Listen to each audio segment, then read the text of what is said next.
근데 가사 내용이 정말 좋아요. 잊혀져서는 안 될 영혼, 그죠? 그리고 포기할 수 없는 그 땅, 그 어디든 그곳이 교도소라도 우리가 복음 들고 거기도 생명이 있습니다. 또 하나님이 보시는 하나님의 눈길과 손길이 있어요. 그곳에 달려가는 것이 또 우리 특수선교가 아닌가 그런 생각이 듭니다. 오늘 설교 제목이 소유와 공유입니다. 그래서 여러분들 오늘 제목과 내용을 조금 더 쉽게 이해하기 위해서 제가 사진을 하나 준비했습니다. 소유와 공유, 소유, 공유, 소유, 공유, 죄송합니다. 별로 공감을 못 하시는 분들을 좀 계시는 것 같아서 좀 공감 가는 제가 사진을 또 하나, 공감, 하나, 좀 공감이 되시죠, 이제? 제가 사실은 이제 웃음과 기쁨을 저만 소유하고 있으면 이게 제 것만 되지만 이렇게 함께 공유하니까 서로 즐겁고 행복하잖아요. 오늘 그런 이야기입니다. 본인만 알고 본인만 소유하지 말고 함께 나누고 공유하자라는 취지의 말씀이에요. 저는 사실 무엇을 먹을까, 무엇을 입을까, 무엇을 마실까 굉장히 걱정하고 염려하던 사람이었습니다. 그래서 사실 결혼 전에 이미 주의 길을 가라고 하는 하나님의 명령과 음성을 듣고 소명을 깨달았음에도 불구하고 먹고 마시는 문제로 결단하지 못하고 순종하지 못하고 주저주저했던 그런 사람입니다. 한 번은 고등학교 2학년 때인데 담임선생님께서 저희 반 학생들을 이렇게 모아놓고 자, 혹시나 여러분 중에 돈이 인생의 전부다라고 생각하는 사람 한번 손 들어보라고 담임선생님께서 말씀하셨습니다. 그때 제가 손들었습니다. 저는 그때 정말 돈이 인생의 전부다 이렇게 생각하고 손을 들었거든요. 저하고 육삼신하고 그다음에 박종철 이렇게 세 명이 손 들어가지고 한 1시간 동안인가 진짜 그러냐고 하면서 교무실에 가가지고 엄청 심각하게 상담을 했던 기억이 납니다. 저는 이처럼 진짜로 재물이 많고 넉넉해서 마음껏 쓰고 누리며 사는 것이 인생의 진정한 행복이라고 착각하면서 그것을 바라고 꿈꾸며 살았습니다. 그러나 우리가 성경을 통해서 그리고 성령을 통해서 느끼고 아는 것처럼 우리의 인생이 우리의 힘으로 되는 것은 하나도 없습니다. 하지만 반대로 주님의 도우심으로 안 되는 것도 없습니다. 그렇기 때문에 오늘 김지영 목사님이 말씀하신 대로 우리의 인생은 주님께 맡기고 주님께 붙들림 바 되어서 무엇을 먹을까, 마실까, 입을까 근심하지 말고 이 말씀을 온전히 신뢰하고 먼저 하나님의 나라와 의를 구해야 할 것입니다. 오늘 피었다 지는 그래서 아궁이에 던져지는 들풀도 하나님께서 입히시는데 하물며 하나님의 백성, 하나님의 자녀를 하나님께서 그냥 놔두시겠느냐. 이 믿음이 작은 자들아. 오늘 말씀에서 그러시잖아요. 구원의 문제만 믿음의 문제가 아니고 인생의 문제, 먹고 사는 문제도 믿음의 문제라고 주님은 말씀하십니다. 여러분, 주님을 신뢰하시고 주님께 믿고 맡기시기 바랍니다. 재물이 좀 있다고 자랑하지 마시고 또 없다고 기죽지 마시기 바랍니다. 오늘 본문의 핵심은 재물에 대한 욕심을 부리지 말고 재물을 소유하려 들지 말고 그것에 마음 두지 말고 마음 뺏기지 말고 소유를 팔아서 함께 나누고 공유하라. 그것이 바로 하나님의 나라와 영광을 위하는 것이다 라고 하는 그러한 내용입니다. 사랑하는 성도 여러분, 있는 사람이 더한다 그런 말이 있잖아요. 이 말이 괜히 생긴 말이 아닙니다. 재물이 많은 사람이 더 재물을 가지려고 하는 것이고 욕심이 많은 사람이 더 욕심을 부리는 것이고 죄가 많은 사람이 더 죄를 짓는 것입니다. 나눠본 사람이 더 나누려고 하는 것이고요. 은혜를 맛본 사람이 더 은혜를 찾고 누리는 것입니다. 사랑이 많은 사람이 더 사랑하려고 하는 것입니다. 여러분, 그렇기 때문에 재물을 가지려고 재물을 쌓아두려고 하지 마시고 나누시기 바랍니다. 소유하지 마시고 함께 공유하시기 바랍니다.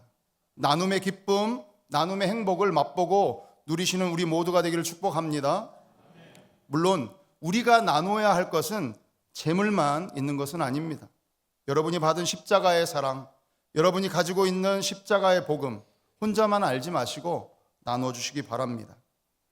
재물을 소유하면 결국 고물이 되고 맙니다. 재물을 팔아서 구제하고 나누고 하나님의 나라를 구하게 되면 재물은 고물이 아닌 하늘에 쌓아두는 영원한 보물이 되는 것입니다. 오늘 본문 34절의 말씀을 우리 다 함께 화면을 보고 함께 읽어보도록 하겠습니다. 시작. 너희 보물이 있는 곳에는 마음도 있어. 네, 새 번역이나 우리말 성경에는 너희 재물이 있는 곳에, 이 보물을 재물로 번역해서 너희 재물이 있는 곳에 너희 마음이 있다, 이렇게 표현되어 있습니다. 재물이 있는 곳에 마음이 있다고 합니다. 재물을 하늘에 쌓아두면 하나님 나라의 마음이 있는 것이지만 재물을 하늘이 아닌 땅에 두는 사람은 그 재물에만 마음이 있는 것이겠지요. 그래서 재물을 자기만 소유하고 그 재물에만 마음이 있는 그러한 사람의 그런 마음을 제가 세 가지로 한번 생각해 보았습니다. 재물을 자기 자신만 소유하고 그 재물에만 마음이 있는 사람의 세 가지 마음, 그 마음 중에 첫 번째 마음은 바로 근심입니다. 근심. 우리 본문 29절의 말씀 다 함께 읽어보겠습니다. 시작. 너희는 무엇을 먹을까 무엇을 마실까 하여 구하지 말며 근심하지도 말라. 아멘. 여러분, 재물이 많은 사람과 재물이 없는 사람 중에 누가 더 근심이 많을까요? 많은 사람. 많아 봤어야 알죠? 예.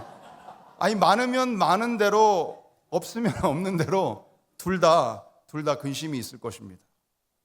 예. 그러나 이 재물에 대한 소유의 개념을, 즉 재물의 많고 적음, 또 있고 없음을 자신의 노력과 자신의 능력에 의한 것이 아니고 하나님이 주신 것이라고, 하나님 것이라고 생각하고 하나님으로부터 내가 받아서 사용하는 것이라고 생각하면, 그러한 청지기 신앙을 가진 사람이라고 한다면 재물로 인한 근심은 없을 것입니다. 언제든지 필요하면 하나님께서 알아서 주시는 것이고, 또 반대로 언제든지 또 하나님께서 필요하시다라고 하면 어차피 하나님 거니까 새끼 나귀처럼 주님께서 쓰시겠다 하면 말없이 드리면 되는 것입니다. 어차피 나의 소유가 아닌 하나님의 소유이기 때문입니다. 어차피 내 인생의 주인은 내가 아닌 하나님이시기 때문입니다. 내가 받은 모든 것, 내가 가진 모든 것, 내 생명까지도 하나님의 것인 줄 믿으시기 바랍니다.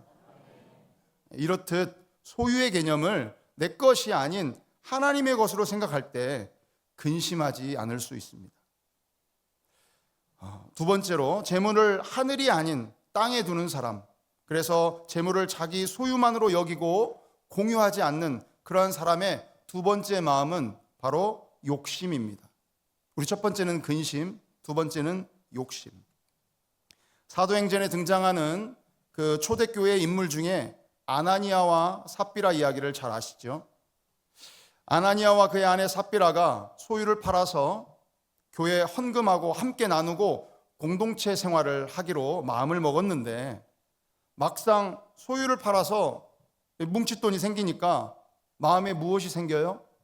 욕심이 생기는 것입니다. 견물생심이라는 말이 있잖아요. 그래서 아나니아 삽비라는 이 부부는 소유를 판 그 값에서 얼마를 감추었습니다. 재물을 소유하게 되면 욕심이 생기게 되고, 결국 그 재물로 인해서 사탄이 마음속에 자리 잡게 되고 성령을 속이게 되는 것입니다. 재물에 마음을 두면 결국 욕심이 생기고, 그 욕심으로 거짓말을 하게 되고, 욕심이 잉태하여 죄를 낳고 결국 그 죄로 인해서 죽게 되는 것입니다. 예전에 우리 담임 목사님께서 설교 중에 한번 해주신 예화인데요, 어느 청년이 길을 가다가 요술 램프를 이렇게 발견합니다. 그래서 요술 램프를 이렇게 문지르니까 뭐가 나와요? 요정이 쫙 나오잖아요. 진이라고 하는 요정이 쫙 나와가지고 주인님 하면서 소원을 말해보시라고, 소원을 제가 세 가지를 말하면 그 소원을 들어드리겠노라고 이 요정이 이야기합니다. 그래서 이 길을 걷다가 이 램프를 준 이 청년이 첫 번째로 어떤 소원을 이야기합니까? 돈. 돈이 좀 있으면 좋겠다. 나에게 돈을 주시오. 돈, 이렇게 이야기합니다. 두 번째는 야, 여자. 들으셨네요. 기억나시는가 보네요. 여자. 소원이 이루어지고 있습니다. 첫 번째는 돈, 여자. 이제 돈도 있겠다, 여자도 있겠다. 그 여자가 어떻게 해요? 결혼. 세 가지 소원을 돈, 여자, 결혼, 이렇게 소원을 이야기했대요. 소원이 이루어졌을까요? 안 이루어졌을까요? 이루어지죠. 돈, 여자, 결혼. 돈, 여자, 결혼. 돈, 여자하고 결혼했다는 거 아닙니까? 그래서 돈, 여자, 결혼하니까 재물을 우선하고 돈을 우선하니까 여자, 돈, 결혼했으면 됐을 판인데 욕심이 생기면 이렇게 망치는 겁니다. 재물을 하늘이 아닌 땅에 두는 사람, 그래서 재물을 자기 소유로만 여기고 공유하지 않는 사람, 그 사람의 마지막 세 번째 마음은 무엇이냐면 바로 낙심입니다. 근심, 욕심, 낙심. 재물을 소유하고 구제하여 나누지 않고 땅에 쌓아두는 자는 결국 어떻게 된다고 오늘 본문은 이야기하고 있습니까? 도둑이 가까이 하고 좀먹게 된다고 성경은 말하고 있습니다. 결국 그의 재물을 애써 모아둔 것이 모두 헛수고가 될 수 있다는 것입니다. 얼마나 낙심이 되겠습니까? 지금 전주 산돌교회에서 아버지 학교가 진행되고 있습니다. 5주 과정인데 3주 과정을 마쳤어요. 제가 이제 아버지 학교 전체 프로그램을 진행하고 있는데 서울에서 오신 강사분이 지난주에 이런 말씀을 하셨어요. 자기가 경기도 과천에 사는데 한 번은 어느 날 자기 동네에 어르신들이 막 이렇게 삼삼오오 모여 계시는데 굉장히 분위기가 즐겁고 술도 한잔 하신 것 같고 아주 분위기가 좋더래요. 그래서 이분이 여쭤봤대요. 어르신, 뭐 때문에 이렇게 오늘 즐겁고 좀 신나 있고 이렇게 많이들 모여 계십니까? 그랬더니 그 어르신 중에 한 분이 그러는 거예요. 저기 우리 앞집에 사는 그 김씨 있잖아. 매일매일 그 노가대 나가는 그 도배일 하는 김씨. 그 김씨가 오늘 경마장에서 자기가 경마를 했는데 말이 1등이 당첨됐디야. 그래가지고 오늘 한턱 낸 거예요. 그래가지고 어르신들이 아주 근사한 대접을 받았다고 자랑하면서 흥겨워하는 것입니다. 덜컥 자기가 베팅한 말이 1등이 되어버린 거예요. 매일매일 하루 조금씩 일하면서 열심히 살던 사람인데 어느 날 우연한 기회에 적은 금액을 투자했는데 엄청 큰 베팅이 자기에게 주어진 것입니다. 그러니 일하고 싶겠습니까? 매일 그 경마장에 갔대요. 그래서 결국 그분은 그 도배일을 하던 김 씨는 가지고 있던 전 재산을 다 잃어버리고 낙심하여 3년 만에 돌아가셨다고 합니다. 그 아버지 학교 강사분이 실제로 했던 간증이에요. 이처럼 재물을 소유하면 근심하게 되고 더 쌓아두려고 욕심을 부리게 되고 결국 그 재물은 언제 그랬냐 싶게 온데간데 없이 허무하게 사라지게 되고 그것 때문에 크게 낙심하게 되는 것입니다. 사랑하는 성도 여러분, 여러분이 소유하고 계신 재물 누구 것입니까? 소유하려 하지 마시고 하나님께 맡기시기 바랍니다. 하나님의 것이라고 생각하시고 하나님의 나라와 영광 위해서 하나님이 기뻐하시는 일에 사용하시기 바랍니다. 재물을 소유하지 마시고 공유하시기 바랍니다. 하나님 나라를 이루기 위하여 돕고 나누고 선교하시는데 여러분 더 힘쓰시기 바랍니다. 잠언 11장 24절에서 25절을 우리 다 함께 읽어보도록 하겠습니다. 시작. 흩어 구제하여도 더욱 부하게 되는 일이 있나니 과도히 아껴도 가난하게 될 뿐이라. 구제를 좋아하는 자는 풍족하여질 것이요 남을 윤택하게 하는 자는 자기도 윤택하여지리라. 아멘. 하나님의 나라를 누리고 맛보는 여러 가지 방법이 있겠지만 재물을 소유하려 하지 않고 나누고 함께 공유하며 정직이 신앙으로 사는 것도 이 땅에서 하나님의 나라를 사는 그러한 방법입니다. 육신의 것, 땅의 것에 마음 뺏기지 마시고 먼저 하나님의 나라를 구하십시오. 마태복음 6장 24절의 말씀을 우리 다 같이 읽고 오늘 말씀을 마치겠습니다. 시작. 한 사람이 두 주인을 섬기지 못할 것이니 혹 이를 미워하고 혹 이를 중히 여기고 저를 경히 여김이라. 너희가 하나님과 재물을 겸하여 섬기지 못하느니라. 아멘. 성경은 두 주인을 섬기면 안 된다고 이야기하면서 하나님과 재물을 서로 반대되는 개념으로 이야기합니다. 재물을 자기 것으로 여기고 집착하고 섬기는 것은 우상입니다. 지난 수요일 양은석 목사님 설교 제목이 만민의 왕 예수입니다. 만민의 왕은 예수이지만 여러분, 만몬의 왕은 사탄입니다. 재물의 마음을 뺏기고 재물을 마음에 두고 소유하고 땅에 쌓아두면 그것은 결국 고물이 되고 근심과 욕심과 낙심의 마음이 생기게 될 것입니다. 재물을 소유하지 않고 자기 것이라 여기지 않고 하나님께 두시면 그 마음은 근심이 아닌 기쁨으로, 욕심이 아닌 감사로, 또 낙심이 아닌 행복으로 바뀔 것입니다. 재물이 아닌 은혜를 소유하시는 저와 여러분 되시기를 주님의 이름으로 축복합니다. 아멘. 우리 함께 오늘 받은 말씀을 기억하면서 우리 함께 찬양했으면 좋겠습니다. 재물이 많아 성공한 것이 기적이 아니고요, 죄인된 우리를 찾아오셔서 하나님께서 만나주시고 구원해주시고 이 시간 이 자리에서 예배드릴 수 있는 것이 바로 기적입니다. 이 찬양은 특별히 우리 교도소에 있는 형제들이 추천하고 함께 불렀던 그런 찬양인데요, 기적의 하나님, 이 시간에 함께 찬양 드리겠습니다.